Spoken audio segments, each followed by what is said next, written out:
Welcome back to ASTR, bringing together the Adventist churches past and present in order to inspire for the future. We're so glad to have you with us again in episode 14. We appreciate so much those of you who are regular viewers and those who have let us know that you're enjoying the program. In this episode, first, Ashley Chisholm relates what happened this week in Adventist history. Then, Galina Stelle, our Research and Evaluation Manager, and I reveal some important research findings. Next, Dr. Michael Juncker, an Assistant Editor of the Encyclopedia of Seventh-day Adventists, shares another inspiring story from the encyclopedia. To conclude, Meredith Carter, Editor of the Annual Statistical Report, shares statistics about Adventist publishing. We hope you enjoy this episode.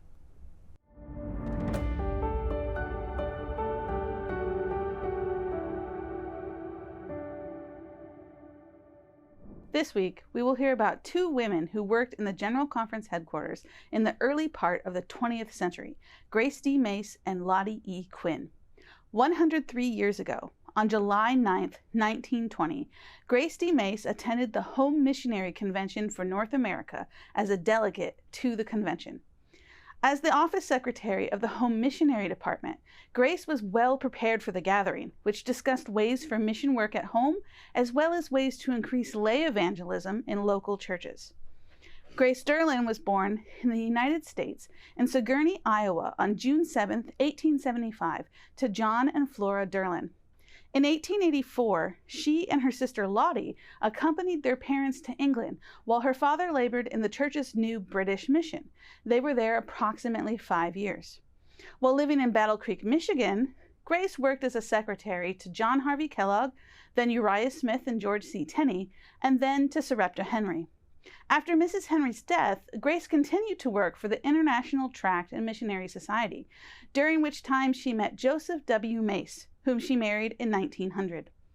In 1906, the Maces were called to South Bend, Indiana, where Joseph was manager of the branch office of the Review and Herald Publishing Association.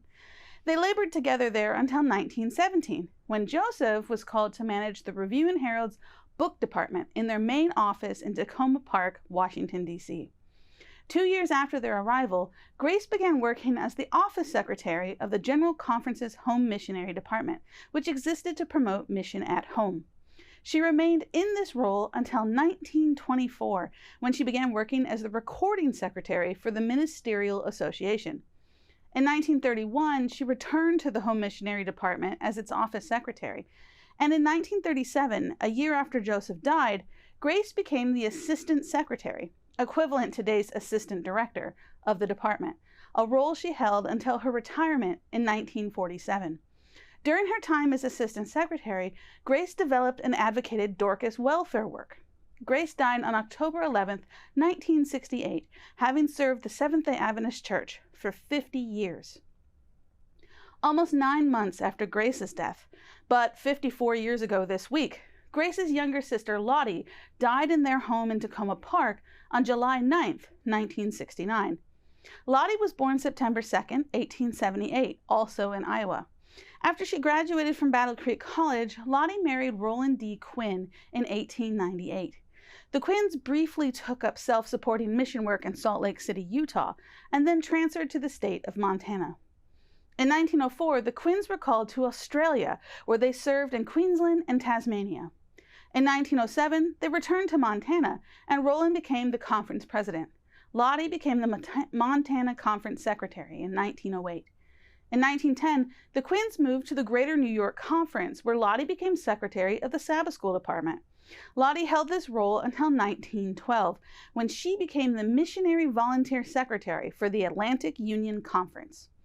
In 1920, when Roland became a General Conference Field Secretary and the couple moved to Maryland, Lottie began working in the GC Sabbath School Department as a stenographer and secretary, working under the direction of Flora Plummer, the departmental secretary. Roland's health collapsed in 1923, and so the couple moved to California for his health. After he died in 1928, Lottie moved back to Maryland, where she lived with Grace and Joseph.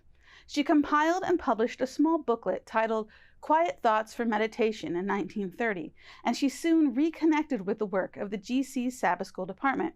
You can see her here with the rest of the Sabbath School Department staff in 1938. Lottie Quinn worked in the headquarters until 1945. The church's work is done by far more people than just the well-known names. In fact, the work of the Seventh-day Adventist Church is accomplished through God's power with people like Grace and Lottie. May we all be totally involved in the fields that God places us in.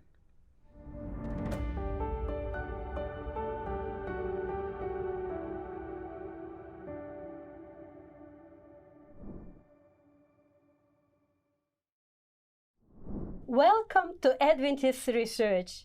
Today we'll look at what data tell us about the need for training in conflict resolution and reconciliation. When we examine the world around us, it seems as if there is more disharmony and more conflict than ever before. The recent COVID-19 pandemic, racial tensions, natural disasters, and wars and unrest in certain parts of the world. People's relationships in family and local congregations sometimes experience the same upheavals. And because of our sinful human nature, conflict can easily cause separation in our families, friendships, and the church. However, throughout the Bible, we are told time and time again about the importance of conflict resolution and reconciliation. As part of the 2017-18 Global Church Member Survey, which used 60 language versions and collected over 63,000 responses, church members were asked to respond to the statement, "My local church has the ability to communicate across cultures, clans, ethnic groups, and religion." 3 in 5, or 60% of respondents, agreed with this statement to one degree or another. See the dark blue and orange colors in the graph on the screen. While nearly a quarter, 24%, the gray color, said that they were unsure. Unfortunately, 16% of participants, 1 in 6, disagreed that their local church effectively employed cross-cultural communication. That's the yellow and light blue colors. It comes as no surprise that the enemy of the church tries to employ all forces to create prejudice, hatred, and enmity among believers. However, we know that the gospel is for all people, at all times, in all places. The church must work to communicate effectively across different cultures, ethnic groups, and nations, bringing unity and healing to the lives of people. Have you watched episode 1 of ASTR? If so, you may remember that research findings showed that different kinds of conflicts in congregations and families are one of the main reasons why people leave the church. As a result of these findings, the Adventist Church recommended that seminars on conflict resolution be conducted in local congregations. To monitor the progress of this initiative, participants in the Global Church Member Survey were also asked if their local church offered training on conflict resolution and reconciliation. Approximately 50% of respondents agreed to one extent or another that their church offered such training. However, 27% were unsure, and 22% stated that such training was not available in their local church. Again, this should serve as a call to action for pastors and church leaders. The church must seek to teach skills of peaceful conflict resolution and reconciliation. Many members would not learn them otherwise. You can learn more about the Global Church Member Survey findings by visiting the Adventist Research website, adventistresearch.info. Sin causes wounds that only Christ can heal. The deeper the wounds, the greater the need for his healing touch. Although a majority of survey respondents agreed that their church successfully communicates across diverse cultures, and half reported that there was training in conflict resolution in their local churches, the need for more such training is still there. let us remember that Jesus said, "Blessed are the peacemakers, for they shall be called the children of God." Matthew 5:9. Have you ever heard about the finger phone?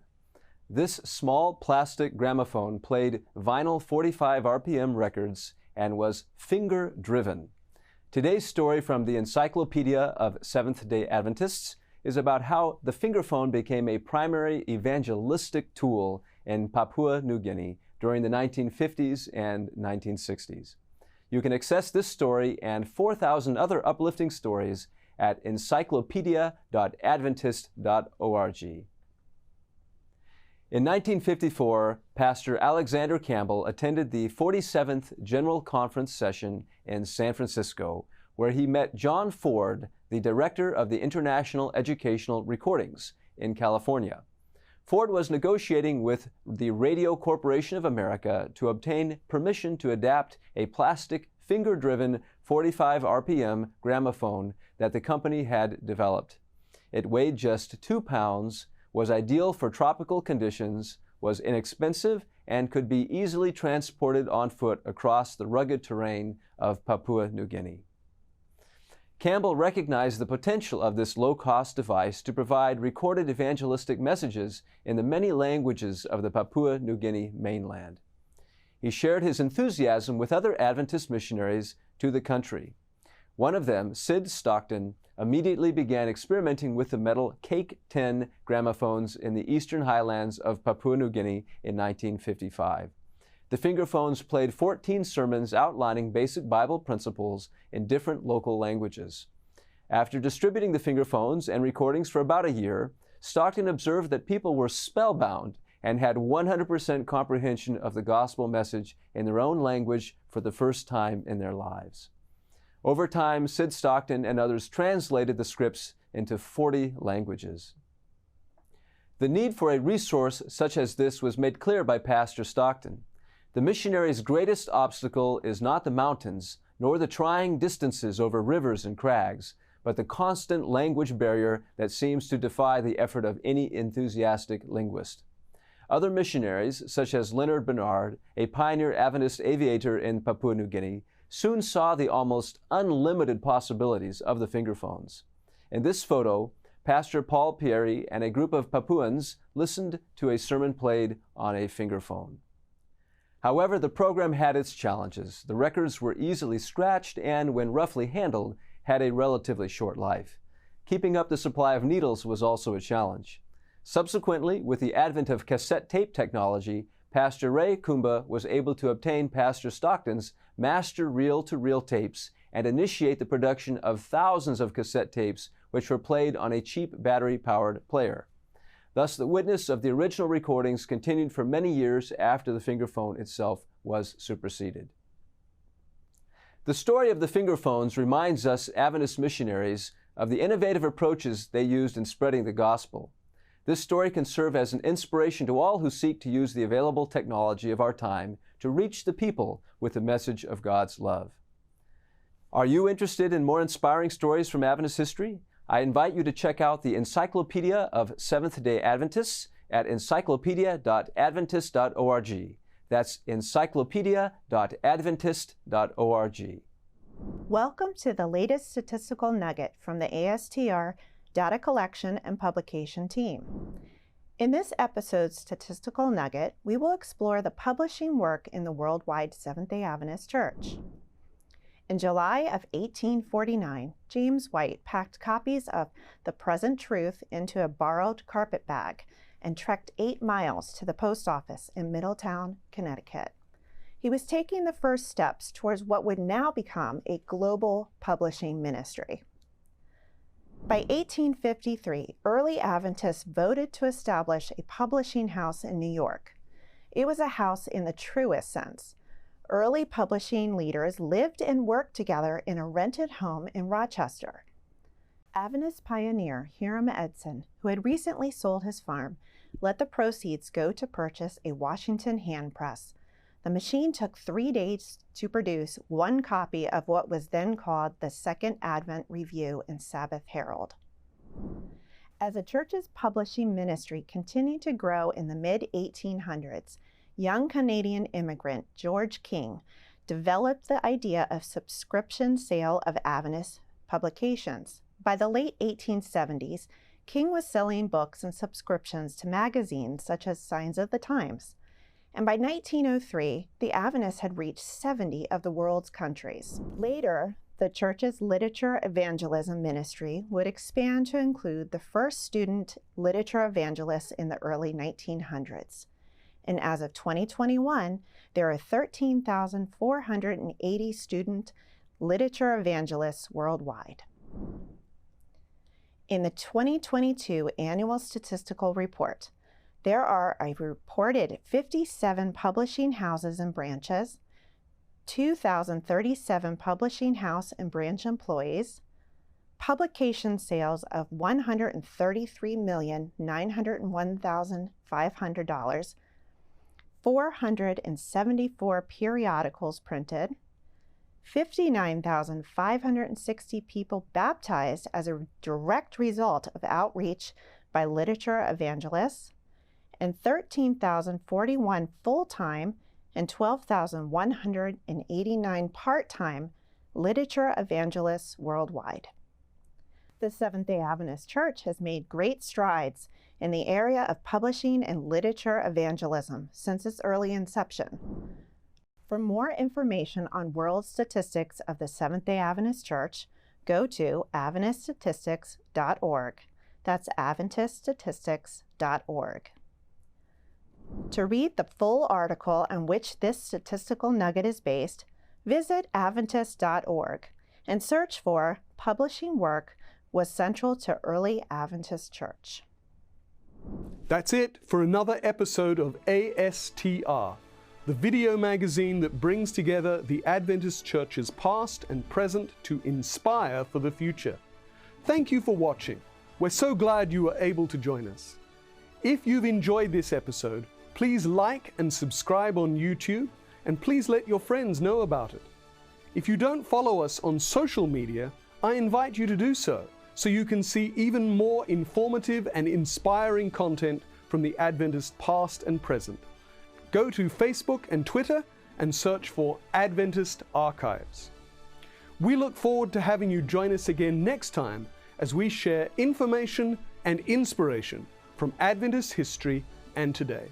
Until then, God bless.